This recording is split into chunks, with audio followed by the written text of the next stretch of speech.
When Rock Hudson died, many secrets about his orientation started circulating, but he was not the only one who took secret to his grave. There were many who did not tell their full story when they were alive. Today, we are going to reveal some of the secrets that are being told by our closest friends or families. Stay tuned, and you will be surprised to know many unknown things about your favorite actors or actresses. Clark Gable and Loretta Young. Clark Gable took quite a big secret to the grave with him when he died in 1960. He was the father of co-star Loretta Young's daughter, Judy. The two stars appeared in The Call of the Wild, filmed in 1935. Shortly after filming, Loretta took time off and appeared later with a young girl she said she had adopted. Loretta was single at the time. According to Loretta, many years later, on the way home from location filming, Gable entered her train sleeping cabin late at night. She never went further than this. Around Hollywood, though, it was an open secret as to the paternity of the child. On the day of her birth, someone sent Clark a telegram informing him of his daughter. Those close to him said he ripped it up immediately. Loretta kept Judy in the dark as to the identity of her father. She did not find out till she was 23 years old in 1958. She was engaged and got cold feet as regarded a wedding. She told her fiancé that she did not know much about herself, which left an emptiness in her while her love knew everything about who he was. It was then that her fiancé told her. He knew more about her than she did due to the years of gossip from which Loretta had protected her daughter. Judy was devastated. This was all published in her memoir, Uncommon Knowledge. It led to an estrangement with her mother, who still tried to keep the truth from her. She wrote on the first page of the book, "My life has been filled with hypocrisy and deception from the moment I was born." But the worst was still to come, according to friends of the family. Apparently, Gable had raped Loretta. The term date rape was coined in 1975 and took a while to gain a foothold in everyday vernacular. One day, Loretta was watching television, and the term was mentioned. It was a new piece of vocabulary for Loretta, and she inquired as to its meaning. When she was told, she said, "That's what happened between me and Clark." Mother and daughter made up soon afterwards. Loretta died in 2000, aged 87. Judy died in 2011, aged 76. Marilyn Monroe. There are so many unanswered questions about the life and death of Marilyn Monroe. There are many secrets that she took with her to the grave. Her death on August 5, 1962, had long been a source of speculation and conspiracy theories, with some suggesting she may have been killed due to her alleged affairs with the powerful Kennedy brothers. One theory, published in the book The Murder of Marilyn Monroe, suggests her shrink, Dr. Ralph Greenson, ended Marilyn with a lethal injection. The evidence from this scholarly book suggests it was a killing. There was a letter that had been made public. There were bruises on her left hip, which is a common location for an injection. There was no vomit found, which is common for overdose victims. There was 4.5 milligrams of pentobarbital and 8 milligrams of coral hydrate in her blood, which means she had to swallow 30 to 40 pills. There was no evidence of these drugs in her stomach, kidneys, urine, or intestines. There was no water glass found in her bedroom, but later photos showed a glass on the bedside table. The pathologist, who performed the initial autopsy and wanted to do additional testing, was told Marilyn's organs had disappeared. A diary belonging to Marilyn, mentioning the Kennedy brothers and Cuba, disappeared from the coroner's office. Neighbors said they saw Robert Kennedy at Marilyn's home the evening of August 4, 1962. A mysterious box of sealed documents that belonged to Marilyn's psychiatrist, Dr. Ralph Greenson, who found Marilyn dead at her home and is suspected of killing. It is called Box 39 and is stored at the UCLA Library, but sealed to the public until 2039. Could the mysterious contents of Box 39 prove that the iconic star was murdered? Lana Turner. Hollywood has seen its fair share of scandals, but few were as shocking as the tragic end of Johnny Stompanato. The former mob associate was involved in a volatile relationship with legendary actress Lana Turner. Known for his temper, Stompanato was said to have been abusive toward her. Then, on a fateful night in 1958, he was fatally stabbed at Lana's home. The only other people present were Lana and her 14-year-old daughter, Cheryl Crane. When Cheryl confessed to the act, Claiming self-defense to protect her mother, speculation ran wild. Some believed Cheryl took the blame to shield Lana, as a conviction could have ended her career. Though whispers of a different truth circulated for years, Lana never faced charges. Cheryl later wrote a memoir, maintaining that she alone acted that night. Whatever happened, one thing is certain. Hollywood was more than ready to move on from Johnny Stompanato, Rock Hudson, and Cary Grant. One of the most famous examples is Rock Hudson. A matinee idol known for his charm and rugged good looks, Hudson was a heartthrob of the 1950s and 60s. However, he lived a double life, keeping his homosexuality hidden from the public. It wasn't until his death from complications related to AIDS in 1985 that the truth became widely known.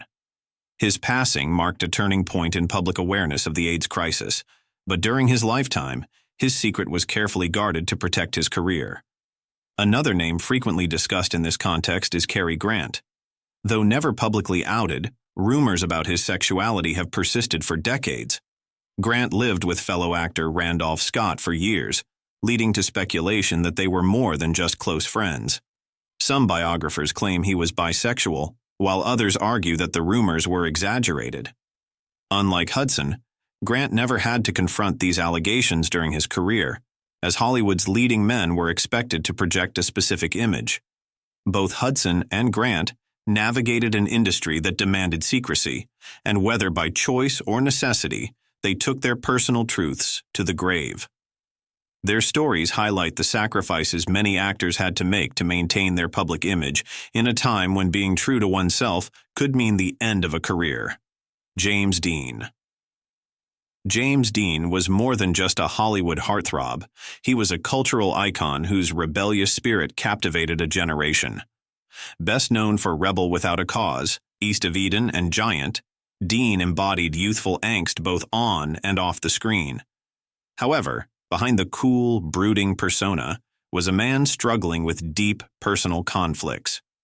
His romantic life has been a source of speculation for decades.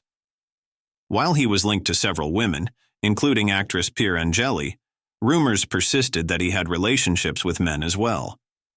Some of his closest friends and biographers have suggested he was either bisexual or had same-sex relationships, but the truth remains elusive. Dean also harbored a complicated relationship with his father, and many believe he never fully recovered from the emotional wounds of his childhood.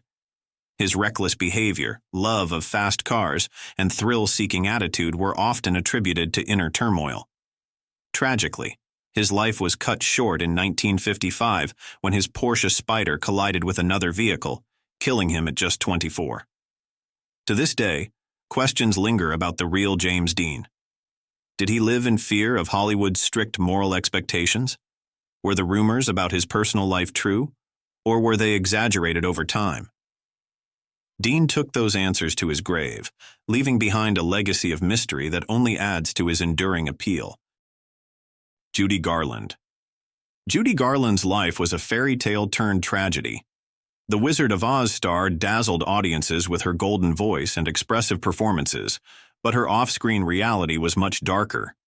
Pushed into stardom at a young age, she endured relentless pressure from Hollywood studios, who controlled her diet, schedule, and even her personal life. MGM executives reportedly gave her diet pills to keep her weight down and sleeping pills to counteract the effects, setting the stage for a lifelong battle with addiction. While the public saw her as America's sweetheart, those close to her knew the immense suffering she endured. She struggled with depression, anxiety, and an overwhelming need for validation. Her marriages, 5 in total, were often turbulent, filled with heartbreak and betrayal. Her children, including Liza Minnelli, later spoke of her struggles with substance abuse and the emotional highs and lows that defined her later years. Garland's tragic death in 1969 at the age of 47 from an accidental overdose shocked the world. Some say she never found true happiness, constantly seeking the love and stability that eluded her. But one mystery remains. Was she truly aware of how much she meant to the world? Did she know how deeply she was loved beyond fame and industry expectations? She never had the chance to tell her side of the story, taking with her the pain, secrets, and unanswered questions that still haunt Hollywood today. Greta Garbo. Greta Garbo wasn't just a star, she was a mystery. The Swedish-born actress took Hollywood by storm in the silent film era, captivating audiences with her beauty and enigmatic presence. But after a highly successful career, she shocked the world by retiring in the 1940s, retreating into near-total seclusion for the rest of her life. Unlike other celebrities of her time, Garbo actively avoided interviews, public appearances, and industry events. She never married, and details about her romantic life remain one of Hollywood's biggest unsolved puzzles. Some reports suggest she had relationships with both men and women, including director Moritz Stiller, author Mercedes de Acosta, and actress Marlene Dietrich. However, Garbo never confirmed any of these rumors, keeping her personal life an impenetrable mystery. Even in her later years, she rarely spoke about her past, her career, or her reasons for leaving Hollywood at the height of her fame. Did she regret walking away? Did she ever feel lonely in her self-imposed isolation? No one knows for sure. Garbo took those answers to the grave when she passed away in 1990 at the age of 84. Her life remains a puzzle, one that only deepens her legacy as one of the most fascinating and elusive figures in cinematic history. Bette Davis. Bette Davis was a powerhouse of talent, known for her sharp tongue, piercing eyes, and uncompromising attitude. She thrived in roles that showcased strong, independent women, but behind the scenes, she had her own battles to fight. Her personal life was filled with feuds, failed marriages, and a famously rocky relationship with her daughter, B.D. Hyman, who later wrote a controversial tell-all book portraying Davis as a controlling and demanding mother. Throughout her career, Davis fought against the studio system, refusing to be typecast and challenging male executives who underestimated her. She was never afraid to speak her mind, but some parts of her life remained tightly guarded. One lingering mystery is the true extent of her rivalry with Joan Crawford. While their feud was legendary, some believe it was exaggerated for publicity. Others claim Davis harbored a much deeper disdain for Crawford than she ever publicly admitted. In her later years, Davis dealt with health issues and the painful betrayal of her daughter's book, which she publicly condemned. But what were her real thoughts about the way she was portrayed? Did she feel misunderstood? Was there more to her life than what the world saw? Davis passed away in 1989, taking many of those answers with her. Even in death, she remains an enigma, bold, brilliant, and forever larger than life. Prince. After Prince Rogers Nelson's passing in 2016, revelations about the music icon began to surface, but they were far from scandalous. Instead, many of the stories that emerged highlighted his philanthropic endeavors. Van Jones, an environmentalist known for his work on the Green Jobs Act, recounted to Rolling Stone how he received a $50,000 check from an anonymous donor around 2006. Jones, who typically avoided accepting anonymous donations, returned the check. However, it was sent back to him, accompanied by a phone call. The caller cryptically revealed, "I can't tell you who the money is from, but his favorite color is purple." It was then that Jones realized the generous donor was none other than Prince. Gene Wilder. When Gene Wilder passed away at age 83 in 2016, the world learned of a deeply personal struggle he had kept hidden for years, his battle with Alzheimer's disease. Though his career was marked by iconic roles like Willy Wonka and collaborations with Mel Brooks, his final years were defined by quiet dignity and a fierce desire to protect his fans. According to his family, Wilder chose to conceal his diagnosis for over 3 years to spare children who still saw him as the whimsical chocolate factory owner from worry or disappointment. He simply couldn't bear the idea of one less smile in the world, his nephew Jordan Walker Perlman explained, noting that Wilder feared young fans might associate him with illness if his condition became public. This same compassion drove Wilder's philanthropic efforts, particularly after the 1989 death of his wife, Gilda Radner, from ovarian cancer. In her honor, he co-founded Gilda's Club in 1991, a nonprofit offering free emotional and social support to cancer patients and their families. The organization, which expanded nationwide, emphasized community and humor as tools for healing, reflecting Radner's own spirit. Wilder also testified before Congress to advocate for early cancer detection and funded the Gilda Radner Ovarian Cancer Detection Center in Los Angeles. His work highlighted a quieter side of his legacy, one rooted in empathy and action, rather than the spotlight. Wilder's decision to shield his Alzheimer's diagnosis mirrored his lifelong commitment to uplifting others. By prioritizing his fans' joy and channeling his grief into advocacy, he left behind a dual legacy. As a beloved entertainer and a humanitarian who believed in the power of kindness, both on and off screen. Anthony Perkins. Anthony Perkins, the actor best known for his chilling portrayal of Norman Bates in Alfred Hitchcock's Psycho, lived a life marked by both public fame and private secrecy. Though his career spanned over 40 years, with roles in films like Friendly Persuasion, for which he earned an Oscar nomination, and On the Beach, he was most famously associated with the neurotic, tormented characters he embodied on screen, a typecasting he both embraced and resented. His sheltered personality often drew comparisons to Norman Bates, a parallel he disliked, famously quipping, "We all go a little mad sometimes." When Perkins died at age 60 in 1992, his passing initially seemed sudden to the public. However, he had quietly battled AIDS for 2 years, a diagnosis he kept hidden to shield fans from associating him with illness. "I chose not to go public because, to misquote Casablanca, I'm not much at being noble, but it doesn't take much to see that the problems of one old actor don't amount to a hill of beans in this crazy world," he wrote in a posthumous statement. In it, he also reflected on the disease's broader impact. "I believe AIDS was sent to teach people how to love and understand and have compassion for each other." Perkins's secret struggle underscored his desire to preserve the joy he brought to audiences. He died at home, surrounded by his wife, photographer Barry Berenson, and their 2 sons, Osgood and Elvis. His legacy extends beyond film. He was an accomplished musician, published poet, and director of Psycho 3. Despite his complex personal life, he was openly bisexual and had relationships with both men and women.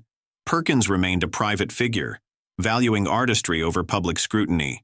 His final act of discretion, concealing his illness, mirrored his lifelong commitment to protecting the smiles of those who saw him as the iconic Norman Bates, rather than a victim of tragedy. Joan Crawford.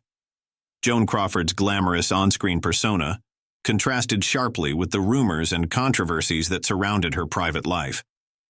In the wake of her death in 1977, her adopted daughter Christina published the infamous memoir Mommy Dearest, alleging emotional and physical abuse. While Crawford publicly cultivated an image of a devoted mother, those close to her claimed she was fiercely controlling and, at times, volatile behind closed doors. There were also whispers of Crawford's involvement in early adult films during her pre-Hollywood years, a rumor she always categorically denied. Questions remain about how much of Mommy Dearest was exaggerated and whether Crawford led a secret life hidden from public scrutiny. To this day, fans and researchers debate the truth, but Joan Crawford took her version of events to the grave, leaving the world to puzzle over the real story behind her carefully crafted facade. Howard Hughes. By the time Howard Hughes died in 1976, he had become a shadow of the brilliant aviator, film producer, and business magnate he once was. His descent into reclusiveness was the stuff of legend, living in penthouses, refusing to cut his hair or nails, and issuing orders through teams of personal aides. Yet many believe these eccentricities masked deeper secrets, including covert political dealings, undisclosed technological research, and rumored hidden relationships. Hughes's final years were shrouded in paranoia, exacerbating speculation that he possessed incriminating information on high-profile figures. After his death, a flurry of disputed wills and conflicting claims over his estate only fueled the intrigue. Although countless biographies have attempted to decode his clandestine life, Howard Hughes took many of his most tantalizing secrets, financial, political, and personal, into the grave. Rita Hayworth. Born Margarita Carmen Cancino, Rita Hayworth reinvented herself so thoroughly under the Hollywood system that many fans never knew of her Spanish heritage until much later. She underwent painful electrolysis to raise her hairline, changed her name, and perfected an all-American image in order to become a leading star of the 1940s. Behind the glamour, however, Hayworth struggled with personal demons. Her marriages, including one to Orson Welles, were often turbulent, marked by infidelity and heartbreak. Later in life, as she began to show signs of confusion and memory loss, she kept her diagnosis of Alzheimer's disease secret for years. Many historians believe her increasing forgetfulness had a profound impact on her final film appearances and personal relationships. By the time the condition was finally revealed, Hayworth was too far gone for any real clarity about her struggles. She passed away in 1987, leaving behind unanswered questions about how deeply her hidden illness shaped her final days. Freddie Mercury. Freddie Mercury, the electrifying frontman of the rock band Queen, was renowned for his flamboyant stage presence and powerhouse vocals. Off stage, though, he was intensely private. Diagnosed with HIV in the mid-1980s, Mercury concealed his illness from all but his closest circle for years to protect both his loved ones and his musical legacy. Even as paparazzi hounded him with rumors of declining health, Mercury refused to confirm the truth. It wasn't until November 23, 1991, just a day before his death, that he publicly acknowledged he had AIDS. His passing at the age of 45 sent shockwaves through the music world, prompting greater awareness of the epidemic. Mercury's refusal to discuss his diagnosis is viewed by many as an act of self-preservation, preserving his artistic identity until he could no longer keep his condition secret. He took untold facets of his personal journey to the grave, including the full story of his final battle with AIDS. Doris Day. Beloved for her wholesome roles in classics like Pillow Talk and Calamity Jane, Doris Day projected an image of cheerful innocence. However, in private, she endured financial struggles, multiple divorces, and deep personal losses. Her third husband, Marty Melcher, left her on the brink of bankruptcy through mismanaged funds, a fact she kept hidden from the public until legal battles exposed the truth. Later in life, Day became fiercely protective of her privacy, retreating from the spotlight to devote herself to animal welfare causes. Even her true age was a source of secrecy. Official records eventually revealed she was actually 2 years older than she claimed. Day passed away in 2019 at 97, leaving behind countless admirers who had only glimpsed the curated parts of her life. The sunny, carefree persona she maintained on camera masked the more complicated truths that she chose never to fully disclose, ensuring that Doris Day's personal struggles remained largely her own.